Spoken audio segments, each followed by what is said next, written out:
अस्सलाम वालेकुम and welcome back. आज हम एक्सरसाइज 4.1 जो कि आपकी नई किताब है फर्स्ट ईयर की, उसमें चौथे चैप्टर मैट्रिसेस एंड डिटरमिनेंट की एक्सरसाइज 4.1 का क्वेश्चन नंबर 6 और 7 ये दो सवाल करेंगे। उसके बाद ये एक्सरसाइज आपकी कंप्लीट हो जाएगी। फिर इंशाल्लाह बाकी आगे भी मैं इसी तरह वीडियोस देता रहूँगा। तो बात यह है कि अब जिस तरह हमने फोर्थ चैप्टर में आगे चलना है, तो आप लोगों ने कोशिश करनी है कि स्टेप वाइज तमाम लेक्चर जो है ना वो आप समझें। फिर आपको ये चैप्टर 4 आगे समझ आएगा। ठीक है जी, तो चलें शुरू करते हैं। हमारे पास अभी क्वेश्चन नंबर 6 है, इसमें जो हमने आज करना और 7 है। तो 6 में आपके सामने उसने स्टेटमेंट आपके सामने लिखी हुई है। तो 6 में वो कहता है कि solve the matrix equation.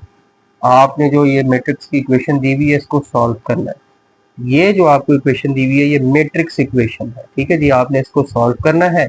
If A is equal to, आगे आपके सामने ए मैट्रिक्स उसने आपको दी हुई है, आपने इस इक्वेशन को सॉल्व करना है। अब इस इक्वेशन में अगर आप देखें तो ए स्क्वायर है, यानी कि वो ए हमें दिया हुआ है तो हम ए स्क्वायर भी निकाल लेंगे। उसके बाद -5a है, तो ए हमें दिया हुआ है वो हम इसकी जगह पे पुट कर देंगे। +4i है, आई का मतलब आइडेंटिटी मैट्रिक्स है, तो हम आइडेंटिटी मैट्रिक्स भी जानते हैं क्या होती है, हम वो यहाँ पे लगा लेंगे। और हमने आइडेंटिटी मैट्रिक्स भी जो है ना वो 3/3 की लेनी है, क्योंकि ए मैट्रिक्स उसने 3/3 की दी है, तो इसलिए हमने आइडेंटिटी मैट्रिक्स भी 3/3 की लेनी है।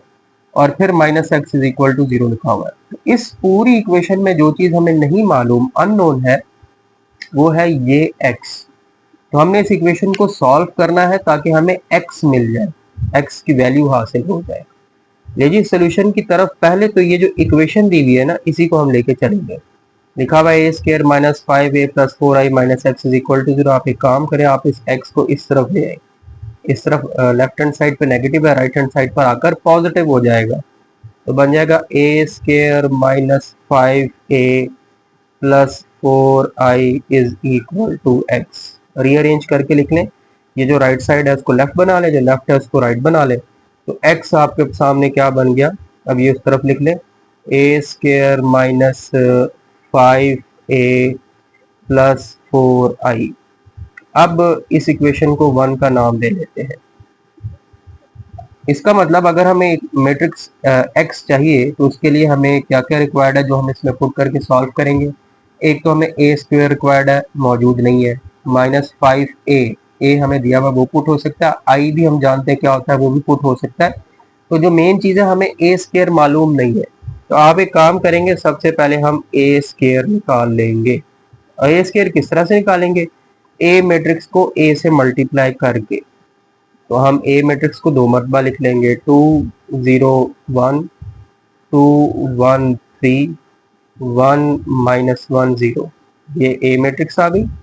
इसको फिर ए से ही मल्टीप्लाई करना है। 2 0 1 2 1 3 1 -1 0।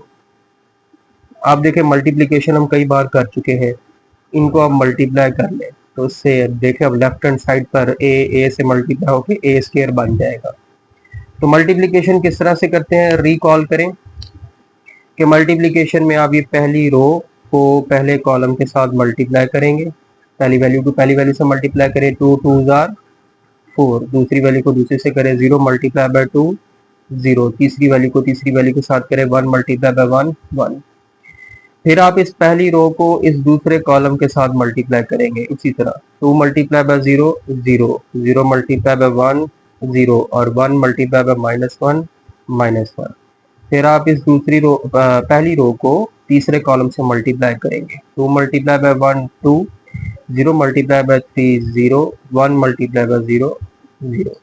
तो इसी तरह अब आप आगे चलते हैं, दूसरी रो की बारी आ गई।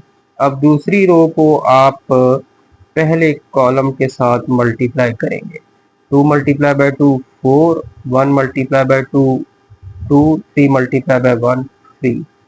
फिर आप इस दूसरी रो को दूसरे कॉलम के साथ मल्टीप्लाई करेंगे, 2 × 0 0 1 × 1 1 3 × -1 -3। और फिर आप इस दूसरी रो को तीसरे कॉलम के साथ मल्टीप्लाई करेंगे, 2 × 1 2 1 × 3 3 और 3 × 0 0।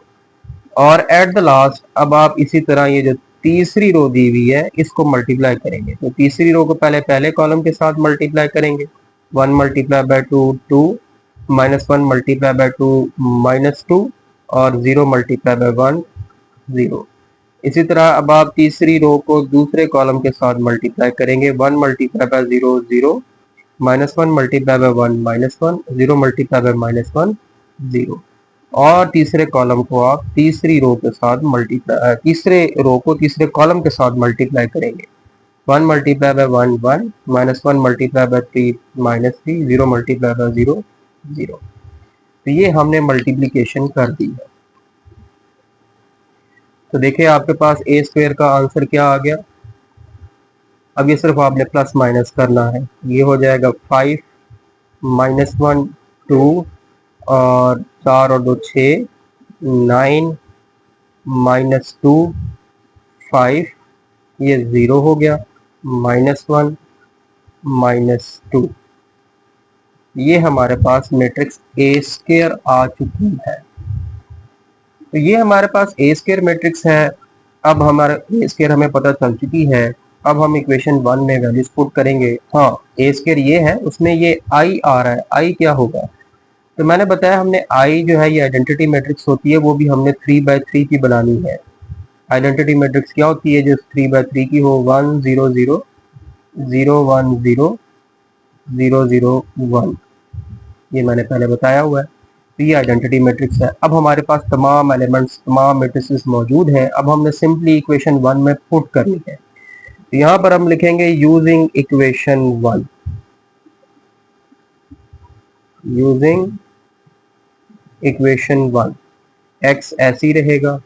ए स्क्वायर की जगह पे वो वाली मैट्रिक्स लिख लें। ए स्क्वायर क्या है हमारे पास, ऊपर रेड में लिखी हुई है, 5 -1 2, 9 -2 5, 0 -1 -2, ये आ गई। उसके बाद है -5 और फिर a की वैल्यू, a की जगह पे a आ जाएगा। 2 0 1 2 1 3 1 -1 0। उसके बाद क्या आ जाएगा, उसके बाद +4 है। 4 के बाद आइडेंटिटी मैट्रिक्स आई आ जाएगी। 1 0 0 0 1 0 0 0 1। अब जस्ट इनको सॉल्व कर लें। तो सॉल्व करना ये बड़ा आसान हो गया। पहले जो नंबर बाहर दिए हुए ना, इनको अंदर मल्टीप्लाई कर लें। तो 5 -1 2, 9 -2 5, 0 -1 -2, -5 को अंदर मल्टीप्लाई कर लें। 5 2 10, 0 5, 10 5 15, 5 -5 0। सिर्फ 5 को मल्टीप्लाई करना है, माइनस बाहर वैसे ही रहेगा। 4 को अंदर मल्टीप्लाई कर लें। 4 0 0 0 4 0 0 0 4। अब ना हम इनकी जो एडिशन है या सब्ट्रैक्शन है वो एक ही साथ करेंगे। x इज इक्वल टू, अब देखें 5 -10 +4, पहली मसारे पहली जो है वो प्लस माइनस कर लें। 5 -10 +4। अब ये जो दूसरी एंट्रीज है, इधर है -1 -0 और यहाँ पे क्या बनेगा +0। तीसरी एंट्रियां ले लें, 2 -5 और यहाँ पे +0। इसी तरह 9 -10 और 9 -10 और यहाँ से भी पहले ले लें +0। इसी तरह आगे चलते हैं, -2, यहाँ पे क्या होगा -5 और यहाँ पे +4, फिर 5 और यहाँ पे लास्ट है -15 +0, फिर 0 -5 ये आएगी और ये आएगा +0 और फिर -1 माइनस माइनस क्या हो जाएगा प्लस, +5 +0, फिर -2 और यहाँ से -0 और यहाँ से +4। अब इनको आप सिर्फ जो है वो प्लस माइनस कर लें तो हमें जो है वो आंसर मिल जाएगा। मैं अगले पेज पे ये माइनस प्लस करके बताता हूँ क्या जवाब आता है। तो जब आप उन मैट्रिक्स के एक्स के अंदर जो एलिमेंट्स जिनको प्लस माइनस कर लेंगे डायरेक्टली या कैलकुलेटर से, तो आपकी ये मैट्रिक्स एक्स बनेगी। यही आपका आंसर होगा। ये हो गया आपका जो क्वेश्चन है, आपका क्वेश्चन नंबर 6। अब एक आखिरी क्वेश्चन है, शॉर्ट क्वेश्चन बनता है, ये छोटा सा है, ये करते हैं, उसके बाद फिर आपका 4.1 एक्सरसाइज कंप्लीट हो जाएगी। मैं जरा वो क्वेश्चन लिख लूँ फिर डिस्कस करते हैं। अच्छा, अब ना ये क्वेश्चन नंबर 7 है आपका। क्वेश्चन नंबर 7 में उसने देखे लिखा हुआ है कि if A and B are two matrices, कि हमारे पास ए और बी कोई सी भी दो मैट्रिसेस हैं, such that A B is equal to B. ये बड़ा इंपॉर्टेंट है, ये हमने सवाल में यूज करना है कि A B is equal to B and B A is equal to A. A B जो है वो बी है और जो बी ए है वो ए है। कहता है show that A square plus B square is equal to A plus B. तो आप साबित करें कि A square plus B square का जवाब ए प्लस बी आएगा। ये अब आपने प्रूव करना है। चलिए जी, प्रूव करते हैं, देखते हैं किस तरह से प्रूव करेंगे। तो हमने जो प्रूव करना है, सबसे पहले तो ये देख लें हमें गिवन में क्या क्या दिया हुआ है, ताकि प्रूव करना आसान हो जाएगा। जरा सेपरेट करके मेंशन कर दें कि गिवन में एक तो उसने हमें ये बताया है कि ए बी जो है वो बी के इक्वल दिया हुआ है और जो बी ए है वो ए के इक्वल दिया हुआ है, और ये याद भी रखना है। अब जो आपने प्रूव करना है आप उसकी तरफ आ जाए। तो प्रूव करने के लिए हम क्या करेंगे, हम लेफ्ट हैंड साइड में जो लिखा हुआ है ना, इससे शुरू करेंगे कि A square plus B square.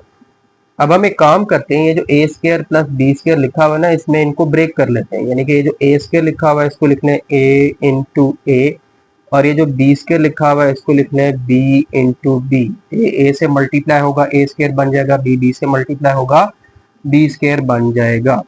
फिर अब आप एक काम करें, ये ए एज इट इज रहने दें पहला, और ये जो दूसरे नंबर पे आपके सामने ए लिखा हुआ है ना, ए, आप देखें आपको पता है ए बी किसके इक्वल है, ये मेंशन किया हुआ है बी ए के, तो आप इसकी जगह पे पुट कर लें बी ए।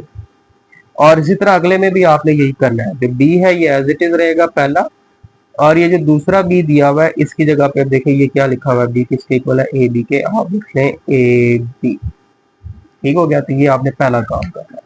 उसके बाद नेक्स्ट स्टेप में हम क्या करेंगे, साथ आगे आप मेंशन भी कर दें कि ये हमें पता कहाँ से चला, ये आप ऐसे डॉट्स लगाएंगे, इसको कहते हैं सिंस, कि सिंस ए जो है वो बराबर है बी ए के और बी जो है वो बराबर है ए बी के, तो हमने उनकी जगह पे ए और बी की जगह पे ये वैल्यूज पुट की है। फिर अगले स्टेप में आप क्या काम करेंगे कि आप ये जो ब्रैकेट पहले दो के साथ लगी हुई है ना, इसको जो एंड वाले दो के साथ लगी हुई है ना ब्रैकेट, या पहले दो के साथ लगा लें, इसको हम कहते हैं एसोसिएटिव प्रॉपर्टी। एसोसिएटिव प्रॉपर्टी कहती है कि चाहे ब्रैकेट पहले दो वालों के साथ हो या बाद वाले दो के साथ हो, इससे फर्क नहीं पड़ता। तो ये लिखा हुआ है ए इंटू बी इंटू ए, आप इसको ऐसे लिख देंगे ए बी इंटू ए, और ये जो लिखा हुआ है b इंटू ए इंटू बी, इसको आप लिख लेंगे बी ए इंटू बी। ठीक है, ये आपने लिख लेना। अब देखें, अब फिर वही बात है, आप ये हवाला देंगे कि हमें पता है। अब आप फिर नोट करें कि ये जो ए बी है, सिंस ए बी वो किसके इक्वल है, ए बी अगर आप देखें तो वो बी के इक्वल है, और जो बी ए है ये किसके इक्वल है, बी ए। आपको पता है बी ए जो है वो ए के इक्वल है, तो उनकी जगह पर हम ये वैल्यूज पुट करेंगे, तो ये आपके पास बन जाएगा ए बी की जगह पे क्या आएगा बी, तो ये बन जाएगा बी ए, और बी ए की जगह पे क्या आएगा ए, तो ये बन जाएगा ए बी। और एट द लास्ट फिर आप भी हवाला देंगे, कई बार तो देना पड़ गया है कि भाई हमें पता है बी ए जो है वो ए है और ए बी जो है वो बी है। अब ये जो बी ए आ रहा है उसकी जगह पे ए आ जाएगा, जो ए बी आ रहा है उसकी जगह पे बी आ जाएगा, तो फाइनल रिजल्ट आपका क्या बन जाएगा, बी ए की जगह पे ए और ए बी की जगह पे बी। तो आपने प्रूव कर दिया ए स्क्वायर प्लस बी स्क्वायर बराबर है ए प्लस बी के। तो ये रिजल्ट 3 मरतबा हमने यूज किया है। ठीक है, तो ये भी आपका क्वेश्चन प्रूव हो गया। तो ले जी, आपकी 4.1 एक्सरसाइज कंप्लीट हो गई है। मिलते हैं अगली क्लास में अगले टॉपिक्स के साथ, तब तक के लिए अल्लाह हाफ़िज़।